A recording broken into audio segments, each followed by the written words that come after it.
नमस्कार, मैं हूं अभय कुमार। आप देख रहे हैं अपना खास कार्यक्रम बिहार समाचार। बिहार समाचार में खबरें बिहार की, बातें बिहार की, देश दुनिया की तमाम खबरें जो आपको जानना जरूरी है। बिहार समाचार में हम खबर लेते हैं सत्ता के गलियारों से, पंचायत के गलियों से और ग्राम पंचायत के चौपालों से, जो आपके जीवन को कहीं न कहीं प्रभावित करता है। तो बिहार समाचार में हम आपको बताएंगे नगर निगम चुनाव की खबरें, राजनीति की खबरें और पंचायतों की खबरें। तो सबसे पहले हम लेते हैं बिहार में राजनीति की खबर। तो नवंबर में जाति के साथ आर्थिक गणना भी होगी। 45 दिन में पूरा हो जाएगा काम। 45 दिन में पूरा काम करने का लक्ष्य है। मैनुअल तरीके से फॉर्मेट में परिवार की जानकारी अंकित करेंगे गणना कर्मी। राज्य में मैनुअल के साथ ऑनलाइन गणना की जाएगी।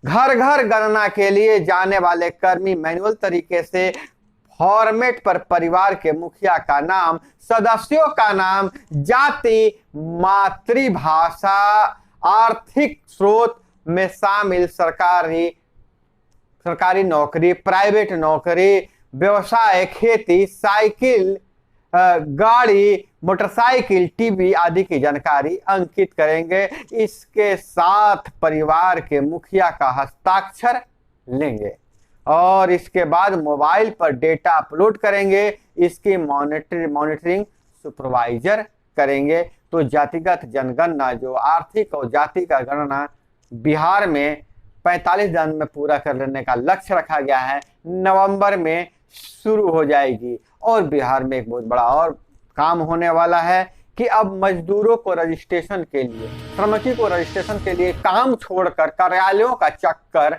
नहीं लगाना पड़ेगा। डोर टू डोर सर्वे कर श्रमिकों का होगा निबंधन। श्रम संसाधन मंत्री ने अधिकारियों को दिया है निर्देश। जी हाँ, श्रमिकों को डोर टू डोर सर्वे होगा। सर्वे के आधार पर श्रमिकों को उनके घर पर ही कार्ड उपलब्ध करवा दिया जाएगा। श्रमिकों को काम रोककर निबंधन के लिए कहीं जाने की जरूरत नहीं है। इसके लिए श्रम संसाधन मंत्री सुरेंद्र राम ने अधिकारियों को निर्देश दिया है। और वहीं बिहार में बहुत बड़ा अंतरराष्ट्रीय मेला लगा हुआ है। जी हाँ, गया के विष्णुपत में सीएम नीतीश कुमार ने पितृपक्ष मेले का दीप प्रज्वलित कर उद्घाटन कर दिया है। अब मेला सभी के लिए खुल गया है। देश विदेश और अन्य राज्यों से श्रद्धालु अपने पितरों को, अपने पूर्वजों के बुलावे पर वहां उन्हें पिंड दान करने आ रहे हैं। भारत ही एक ऐसा देश है जहां जीवित व्यक्ति का तो सम्मान है, उनको तो उनका हिस्सा भोजन दिया जाता है। हम अपने मृत आत्माओं को भी तृप्ति का उपाय करते हैं। नीतीश कुमार बोले कि अक्टूबर तक गया के हर घर में गंगा जल होगा, मतलब गंगा जी का पानी आ जाएगा। 324 करोड़ की लागत से बने रबर डैम और पुल का लोकार्पण किया गया है और सीता कुंड जाने वाले पुल का नाम सीता पुल रखा गया है। और नीतीश कुमार के साथ तेजस्वी यादव ने कहा कि हम कथनी पर नहीं, करनी पर विश्वास रखते हैं। और पितृपक्ष मेला का आगाज हो गया है और श्राद्ध कार्य शुरू हो जाएगा। गया श्राद्ध शुरू हो जाएगा। और वहीं अगर हम बात करें कि सुशील मोदी तंज कसे हैं, सरकार पर निशाना साधा है और कहा है कि राजद का बालू से पुराना नाता है। रामानंद की जगह कांग्रेस या जदयू को सौंपा जाए खान विभाग। सुशील मोदी का यह बयान आया है। और इधर हम बात करें नगर निकाय चुनाव की, तो नगर निगम के मेयर और डिप्टी मेयर के पद के आरक्षण तय कर दिया गया है। 19 नगर निगमों में 7 में मेयर डिप्टी मेयर की कमान महिलाओं के हाथ में सौंपा जाएगा। तो हम अगर बात करें कि कौन कौन से जिले में कमान किनको मिला है, तो राज्य निर्वाचन आयोग ने मेयर और डिप्टी मेयर पदों के लिए आरक्षण तय कर दिया गया है। मेयर के लिए जिन नगर निगम में पिछली बार चुनाव कराए गए थे वहां आरक्षण की में कोई बदलाव नहीं किया गया है, लेकिन डिप्टी मेयर के सभी पदों के नए सिरे से आरक्षण तय कर दिया गया है। एक नजर हम डाल लें तो हम शुरू करते हैं आरा से अनारक्षित महिला और डिप्टी मेयर भी अनारक्षित महिला, मेयर और डिप्टी मेयर दोनों, और वहीं कटिहार में मेयर अनारक्षित महिला और अनारक्षित अन्य, डिप्टी मेयर अनारक्षित अन्य है। गया में अनुसूचित जाति और मेयर के लिए अन्य और अनुसूचित जाति महिला, अन्य मतलब पुरुष समझ दिएगा, और छपरा अनारक्षित अन्य और अनारक्षित अन्य, और दरभंगा अनारक्षित महिला और डिप्टी मेयर अनारक्षित महिला। पटना में अनारक्षित महिला मेयर का सीट और डिप्टी मेयर का सीट पिछड़ा वर्ग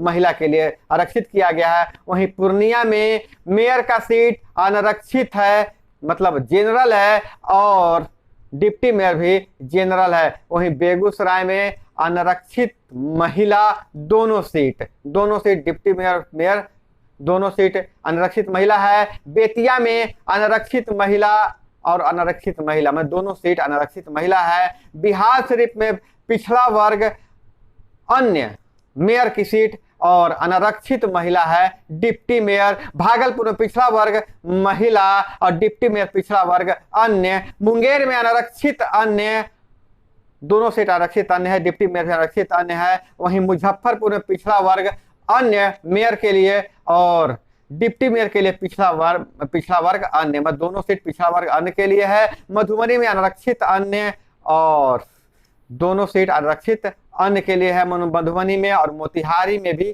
वही स्थिति है, दोनों सीट अनारक्षित अन्य है। और समस्तीपुर में अनुसूचित जाति महिला और डिप्टी मेयर के लिए अनुसूचित जाति अन्य है। और सहरसा में अनारक्षित अन्य और अनारक्षित अन्य, मतलब दोनों सीट अनारक्षित अन्य है। और वहीं सासाराम में दोनों सीट अनारक्षित महिला के लिए है। और सीतामढ़ी में दोनों सीट डिप्टी मेयर और मेयर के लिए अनारक्षित अन्य के लिए है। हम आपको बता दें कि अनारक्षित महिला यानी किसी भी कोटि की महिला चुनाव लड़ सकती है।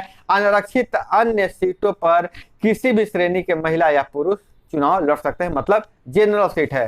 तो फटाफट आप जान लिए, आप समझ गए होंगे कि क्या है आरक्षण की स्थिति। और नीतीश दिल्ली से भाया गया, पटना लौटे और लालू से मिले हैं।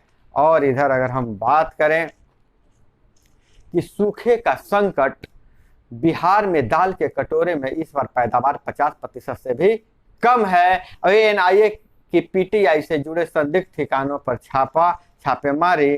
और इधर पीएम मोदी ने कर्तव्य पथ का उद्घाटन कर दिया है। राजपथ की भावना गुलामी की प्रतीक थी, इसकी आत्मा भी बदल दी गई है। तो राजपथ अब कर्तव्य पथ के नाम से जाना जाएगा। और इसके बारे में थोड़ी सी स्पेसिफिकेशन बता दें तो 3.2 किलोमीटर लंबे रास्ते का नाम एक दिन पहले ही राजपथ से बदलकर कर्तव्य पथ कर दिया गया है। 28 फीट ऊंचे नेताजी की प्रतिमा का पीएम ने किया है अनावरण। और 2 दिनों से जारी गिरावट का सिलसिला रुका, सेंसेक्स में 659 अंकों का उछाल हुआ है। और इधर हम बात करें अगर पंचायती राज विभाग की खबरों से, तो पंचायती राज विभाग से जो खबर आ रही है कि वार्ड क्रियान्वयन योजनाओं के, वार्ड जो हैं क्रियान्वित योजनाओं के निगरानी का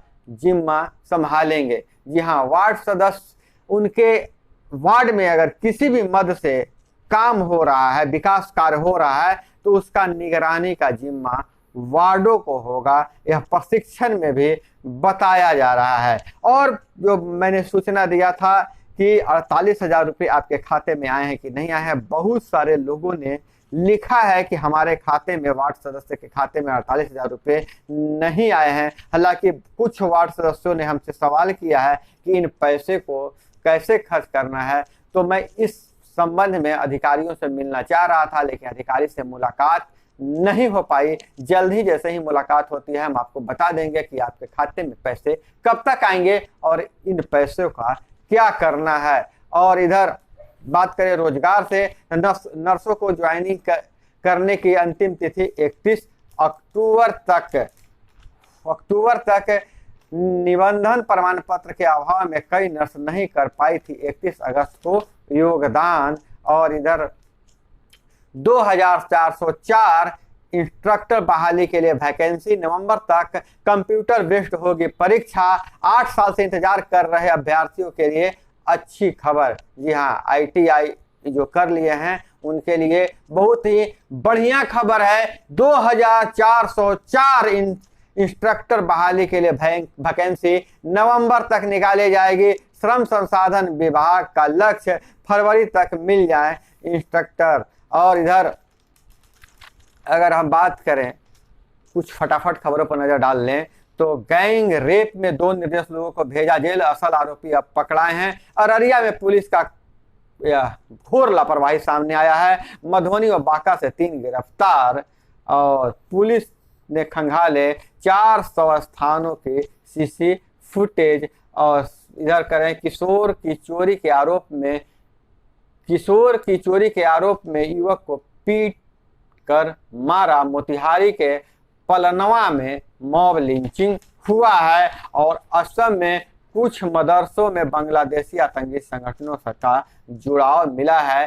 अंसार बांग्ला फैला रहा है अलकायदा का एजेंडा। और वहीं पुनपुन पर पटना में बांध से भी रुका टाल का पानी, 10% हिस्से में ही बोरिंग हुआ है। और पश्चिम बंगाल की त्रिवेणी ने 100 दिन तक रोज 9 घंटे सोने का रिकॉर्ड बनाया है। मतलब सोने का तरह तरह के रिकॉर्ड बनते हैं। तो दोस्तों, यह थी वो तमाम खबरें जो आपको जानना जरूरी था। इसी तरह से खबरों के लिए जुड़े रहिए हमारे साथ। मिलते हैं अगले वीडियो में। जय हिंद, वंदे मातरम।